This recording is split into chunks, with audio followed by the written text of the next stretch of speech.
बिलाल इतना शकी मिजाज था कि उसकी बेगम उम्रा पर गई और वहाँ नमाज पढ़कर थोड़ी लेट हुई।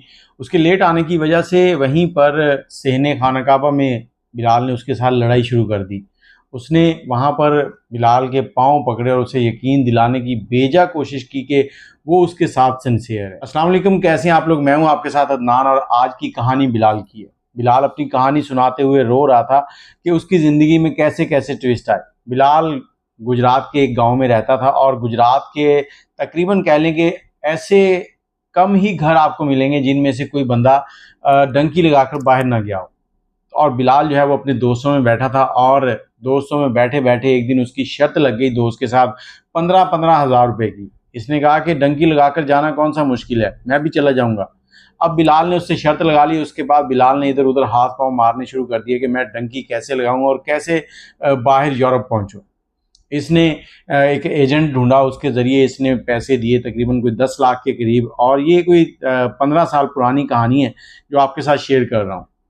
अब 10 लाख इसने दिया और उसके बाद डंकी शुरू हो गई। डंकी लगाई इसने और डंकी लगाकर ये यूनान पहुंच गया। यूनान पहुंचा और जैसे तैसे करके इसने जो भी तकलीफ़ें थी सब बर्दाश्त की। अब वहाँ पहुंचने के बाद सबसे बड़ी तकलीफ़ शुरू हुई, वो ये कि ये ज़्यादा पढ़ा लिखा नहीं था और इसके पास कोई हुनर नहीं था। अब इसने वहाँ पर कुछ दिन तो परेशानी में गुजारे। उसके बाद इसको एक दोस्त मिला जो वहीं का रहने वाला था, इसके इलाके का। उसने इसको किसी किसान के पास लगवा दिया। अब किसान के पास ये काम करने लगा और हफ्ते के इसने कोई 15-20 जो है यूरो वो कमाने शुरू कर दिए। अब ये वहाँ पर खेती बाड़ी करता। अब इसके जो शौक़ थे वो ये थे कि इसका कागजात बन जाएँ, इसको नेशनैलिटी मिल जाए वहाँ की और इसका पाकिस्तान आना जाना जो है वो ईजी हो जाए। अब ये इनलीगल था, छुप छुपा के काम करता था, काम अच्छे तरीके से कर रहा था। और इसको एक बीमारी थी, जो बंदा भी इसके साथ कोई अच्छाई करता ये उसी में से बुराई ढूंढता और उसी पर शक करना शुरू कर देता कि ये मेरे साथ ऐसे क्यों कर रहा है। और इन्हीं दिनों वहाँ पर इसकी मुलाकात होती है अली अकबर से। अली अकबर बहुत ही अमीर शख्स था और तकरीबन ये कह लें कि वो वहाँ के कोई 40-50 हज़ार जो है ना वो यूरो महीने के कमाता था। उसका माइंस का काम था। अब इसने उसके साथ रब्ता किया। अली अकबर बहुत ही शरीफ, और अली अकबर ने इससे पूछा कि तुम क्या कर लेते हो। अली अकबर के जो काम थे वो फ्रांस के अंदर थे। अब अली अकबर ने जब इससे पूछा बिलाल से, तो इसने साफ अल्फाज में कहा कि मैं कुछ नहीं कर सकता, मैं डंकी लगाकर आया हूँ, ये खेती बाड़ी कर रहा हूँ, कोई हुनर नहीं है मेरे पास। और अपने जो मामला थे, पीछे के जो हालात थे वो सारे उनको बताए। तो अली अकबर ने कहा कि देखो मैं तुम्हें अपने साथ रख लेता हूँ, तुम मेरे पर्सनल सेक्रेटरी बन जाओ, मेरे साथ साथ रहना है, मेरे काम शाम देखने हैं और मज़दूरों को देखना है। अब इतनी अच्छी ऑफ़र हुई और उसने इसको कहा कि मैं तुम्हें महीने के 1000 से 1200 यूरो जो हैं वो दूंगा। अब इसकी आंखें खुली की खुली रह गई। पहले तो इसने उसके साथ काम शुरू कर लिया, लेकिन जैसे ही चंद महीने गुजरे तो इसकी जो शक करने की आदत थी वो आगे बढ़ी। अब शक करने की आदत जो है आगे बढ़ी, इसने शक करना शुरू कर दिया कि ये मुझसे क्या फ़ायदा ले रहा है। मतलब कि एक बंदा इसके ऊपर एहसान कर रहा है, इसको उसने नौकरी दे दी है, खाना पीना रिहाइश, और सबसे बड़ी बात उसने ये की थी कि देखो बिलाल, अगर तुम मेरे साथ 5 से 7 साल रेगुलर काम कर लेते हो तो मैं तुम्हारे यहाँ के कागजात जो हैं वो बनवा दूंगा, तुम्हें कहीं भागने की ज़रूरत नहीं पड़ेगी। अब ये अपनी सोच में गुम था कि ये मुझसे क्या फ़ायदा ले रहा है। इवन कि इसने 2-3 बार उसको ये भी कहा कि मैं नौकरी छोड़ के जा रहा हूँ तो आप अपना बंदोबस्त कर लें, क्योंकि इसने बीच बीच में खुद से भी कुछ ठेके लेने शुरू कर दिए थे। अब इसकी जो रोज़गार था वो अच्छा हो चुका था। अली अकबर जो था वो बहुत ही समझदार लड़का था और उसने कई बार इसको समझाया। समझाने के बाद इसको फिर अपने साथ रख लेता। वो ये सोच रहा था कि इसका भला हो जाएगा, इसके कागजात बन जाएंगे, इसकी फैमिली की सुनी जाएगी और ये अच्छी ज़िंदगी गुजारना शुरू कर देगा। लेकिन इसको समझ ही नहीं आती थी। करते कराते जैसे तैसे 7 साल गुजर गए और उसने इसके पासपोर्ट, वीज़ा, जो भी था डॉक्यूमेंट्स, वो सारे के सारे रेडी करवा दिए और इसको कहा कि देखो अब तुम अपना काम करना चाहो या जो करना चाहो मेरी तरफ से तुम्हें खुली इजाज़त है। अब इसने जैसे ही पासपोर्ट मिला तो उस वक्त ये तकरीबन 15-16 हज़ार जो है वहाँ के यूरो कमाना शुरू हो चुका था। तो इसने घर पे भी पैसे भेजने और इसने पहली फुर्सत में पाकिस्तान का वीज़ा लगवाया कि मैं गाँव चक्कर लगा के आऊँ। अब जैसे ही ये गाँव पहुँचा है तो वहाँ पर इसकी एक खाला रहती थी। इसकी खाला ने इसके लिए एक लड़की ढूंढ के रखी थी। लड़की जो थी वो डॉक्टर थी और इस वक्त उसने इम्तिहान जो है वो क्लियर किया था और उसके घर वाले उसकी शादी करना चाहती थी। वो 5 बहनें थीं और उनका भाई नहीं था। माँ बाप एक नॉर्मल सी ज़िंदगी गुजार रहे थे और जैसे ही इसको बताया गया, तस्वीर दिखाई गई कि ये देखो ये लड़की है, लड़की बहुत ही खूबसूरत थी। बिलाल ने जैसे ही लड़की देखी तो बिलाल के दिमाग में फिर से शक शुरू हो गया कि ये इतनी खूबसूरत लड़की मुझसे शादी क्यों कर रही है, क्योंकि बिलाल जो था वो सांवले कलर का था, नक्श नैन जो थे इतने खूबसूरत नहीं थे, बस नॉर्मल था, लेकिन अल्लाह ने पैसा इसको दे दिया था। अब इसने अपनी खाला से कहा कि ये क्यों शादी कर रहे हैं, ये वो इधर उधर की बातें की। इसकी खाला ने कहा तुम बाकी बातों को छोड़ो, तुम ये बताओ कि तुम्हें लड़की पसंद है। तो कहता हाँ लड़की मुझे पसंद है। तो इसकी खाला ने लड़की वालों के से बात की। जब उन्होंने देखा कि लड़का यूरोप में है तो उन्होंने फ़ौरन हाँ कर दी। अब उनको तो ये था कि हमारी बेटी की इससे शादी हो जाएगी, उसको बाहर की नेशनैलिटी मिल जाएगी, हो सकता है हमारी बच्चियों के लिए अच्छे रिश्ते आ जाएं, और इतनी बेटियां हैं 5, तो उनकी शादियां करनी है, कहाँ से जहेज़ का और दूसरी चीज़ों का बंदोबस्त करेंगे। लेकिन ये मौसूफ जो है इनको उल्टा ही उलझन हो रही थी, ये अपनी ही दिमागी मर्ज में मुब्तला थे। हाल जो था वो ज़हनी मरीज़ बन चुका था। अब इसको हर वो बंदा अजीब लगता था जो इसके साथ भला कर रहा था या इसका फ़ायदा करता था। ये पहले ये सोचता था कि इसको क्या फ़ायदा होगा।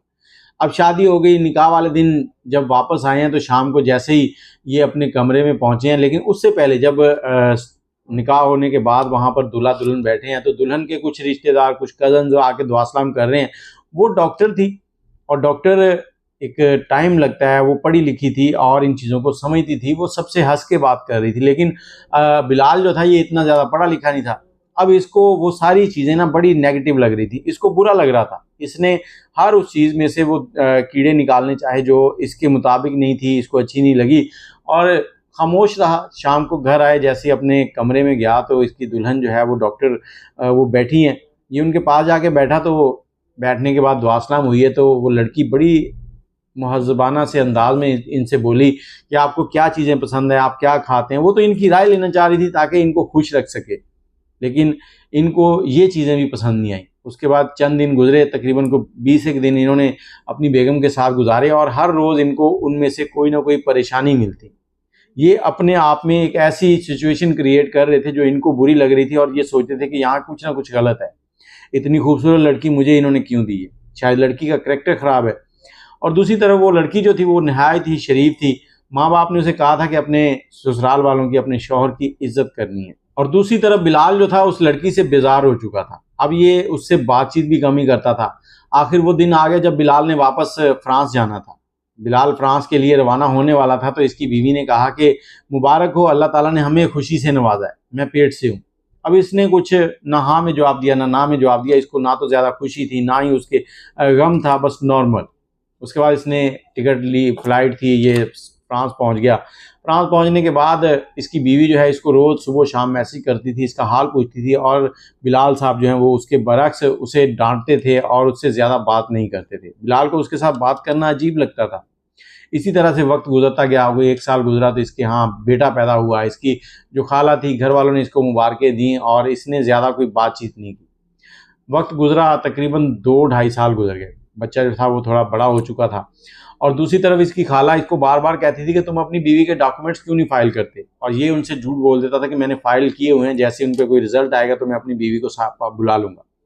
और इसी दौरान इसकी खाला कहती है कि चलो उधर के कागजात फाइनल नहीं हो रहे तो तुम्हारे पास अल्लाह ने पैसा दिया है, इज्जत दी है, सब कुछ है तुम्हारे पास, अल्लाह की मेहरबानी है तुम पे, तो तुम ऐसे करो कि अपनी बीवी को उम्रा करवा दो, मैंने और तुम्हारे खालू ने भी आना है तो इसको भी साथ बुला लो। तो इसने अपनी बीवी का ना चाहते हुए भी उम्रे के लिए पैसे भेजे और टिकट्स वगैरह करवाई। तो ये चारों जो हैं वहाँ पर इकट्ठे हो गए। जैसे ही वहाँ इकट्ठे हुए, इसकी बीवी ने इसके साथ बड़ी गर्मजोशी के साथ बातचीत, इसके साथ मुलाकात जो भी था, और दूसरी तरफ ये अपनी बीवी को इसलिए भी बुला रहा था कि कहीं ना कहीं इसके दिल में ये जोश भी था कि मैं अपने बेटे को तो देखूं। ये पहली बार अपने बेटे को सऊदी अरब की सरजमीन पर देखता है। बस नॉर्मल सा उसको अपने गले लगाता है, ज़्यादा उसके देखभाल नहीं है, उसकी तरफ ध्यान नहीं है, क्योंकि इसको अपनी बीवी के ऊपर शक था। अब मामूल के मुताबिक इबादत शुरू हो गई और इन इबादत के दौरान एक दिन इसकी बीवी नमाज़ पढ़ने के लिए मस्जिद गई हैं और नमाज के बाद ये फ़ारिग होकर सेन में इंतज़ार कर रहे हैं। वो थोड़ी सी लेट हो गई हैं और जैसे ही वो वापस आई हैं तो इन्होंने उनके ऊपर चीखना शुरू कर दिया। जब इन्होंने चीखना शुरू किया तो वहाँ पर वो खामोश रहीं और इनकी बातें सुनती रहीं, और इसको इस चीज़ से भी गुस्सा आता था कि वो इसको जवाब क्यों नहीं देती पलट के। वो ये जो भी कहता है वो आमीन करती है। एक डॉक्टर लड़की है और वो कोई इसको जवाब नहीं दे रही, इतनी समझदार है। अब वहाँ से ये निकले और निकल कर वापस अपने होटल में आ गए और इसकी जो खाला और खालू थे वो वहीं पर इबादत में मशगूल है। होटल के अंदर पहुँचे हैं तो बच्चा बेड के ऊपर खेल रहा है और बिलाल साहब ने सिगरेट निकाली और खिड़की के पास जाकर सिगरेट लगाने लगे। इसकी बीवी जो है वो बड़े प्यार से अदाएँ दिखाती हुई इसके पास आई और इसके मुंह से उसने सिगरेट पकड़ी और ऐसे उसने सिगरेट तोड़ी है और उसने कहा कि देखें आप समझदार हैं, आप देखें हमारा बेटा यहाँ बैठा है, आप धुआं यहाँ पर होगा तो उसकी सेहत के लिए अच्छा नहीं है, तो आप सिगरेट ना पिए ना।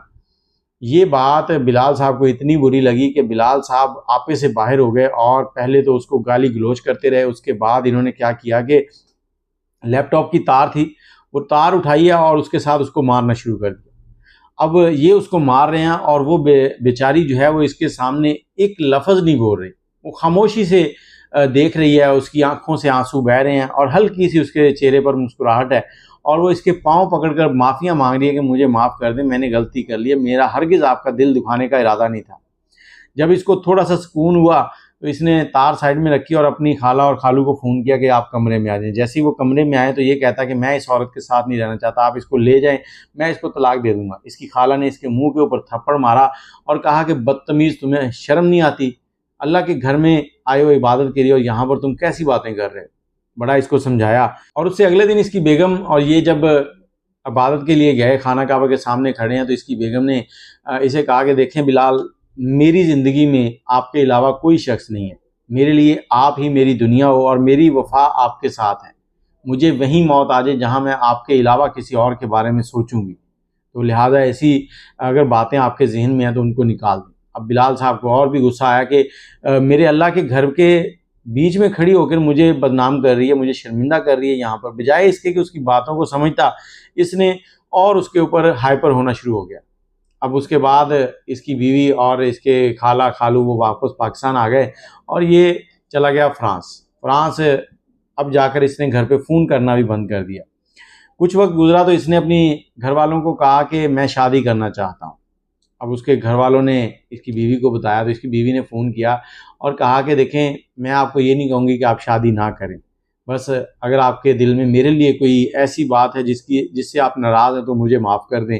आप शादी करें, 1 करें, 2 करें, और अगर आपको लड़की ढूंढने में मुश्किल हो रही है तो मैं आपके लिए लड़की ढूंढती हूँ। अब इसको फिर इस चीज़ के ऊपर गुस्सा आया कि कैसी बदतमीज़ औरत है, मैं इसको चाहता हूँ कि ये टॉर्चर हो और ये आगे से मुझे टॉर्चर कर रही है, मेरा मजाक बना रही है, कहती मैं लड़की ढूंढती हूँ। अब इसने अपने ससुराल वालों को फ़ोन किया, ससुराल वालों को फ़ोन करके कहता है कि मैं दूसरी शादी कर रहा हूँ। तो इसके ससुराल वालों ने कहा कि देखें, आप हमारे दामाद हैं और अगर आपको हम आपकी बेगम साहबा ने इजाज़त दे दिया तो हमें कोई एतराज़ नहीं। और यही बात इसने अपनी खाला से की, अपने घर वालों से की। घर वालों ने इसको बहुत समझाया कि तू पागल हो गया है, जब से ये लड़की हमारे घर में आई है हमने आज तक कोई टेंशन नहीं ली, कब बर्तन धुल जाते हैं, कब खाना बन जाता है, कब सबके कपड़े रेडी हो जाते हैं, वो सारे काम करती है और इसके साथ साथ वो जॉब पर भी जाती है।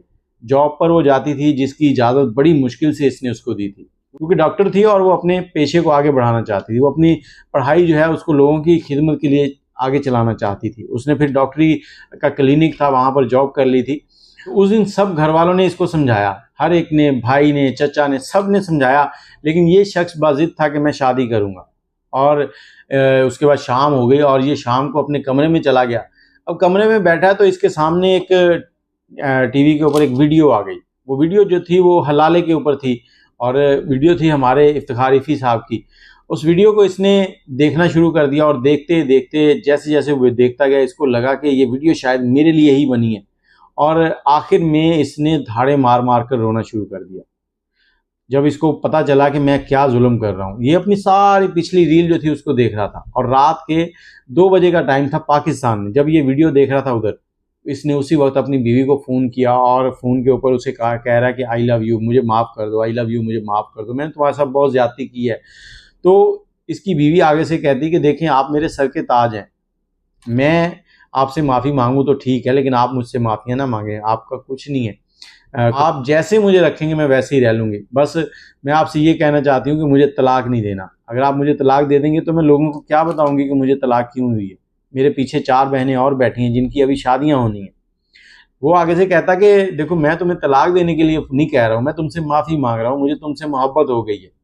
अगले ही दिन टिकट करवाता है, पाकिस्तान आ जाता है और जैसे पाकिस्तान पहुंचता है अपनी बेगम के कमरे में जहां इसका बेटा भी बैठा है, पहुंचने के बाद अकेले में उसके पाँव पकड़ता है, पाँव पकड़कर उसके पाँव को चूमते हुए उससे माफ़ी मांगता है। कहता है मैंने तुम्हारा बड़ा दिल दुखाया है, जो दिन तुम्हारे हंसने खेलने के थे मैंने वो तुम्हारे ज़ाया किए हैं, मुझे माफ़ कर दो और दुआ करो कि मैं कभी ऐसी गलती दोबारा ना करूं। तुम मेरे लिए क्या चीज़ थी मुझे आज समझ आई है।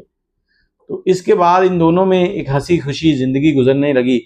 और ये वीडियो आपको सुनाने का मकसद ये है कि कई बार हमारे लिए अल्लाह ताला बहुत से फ़ैसले ऐसे दिखा रहा होता है कि जो हमारे फ़ायदे में होते हैं, लेकिन हम अपनी छोटे जहन की वजह से उनको नेगेटिव ले रहे होते हैं। हमें सिर्फ उसमें बुराइयां ही नज़र आ रही होती हैं, जबकि इस शख्स का डंकी लगाकर जाना वहाँ पर अली अकबर का इसको मिलना, फिर इसकी नौकरी, फिर डॉक्यूमेंट, फिर वापस आते एक खूबसूरत बीवी, जबकि ये खुद इतना खूबसूरत नहीं था, वो मिल जाना, फिर अल्लाह की तरफ से इसको बेटे की नेमत। तो ये सारी चीज़ें इसको समझ ही नहीं आ रही थी कि अल्लाह ताला इसको नवाज रहा है और ये उनको धुतकार रहा है। बाकी आप अपनी राय कमेंट में ज़रूर दीजिएगा। मुझे इजाज़त दें, दुआओं में याद रखिएगा। अल्लाह हाफिज़।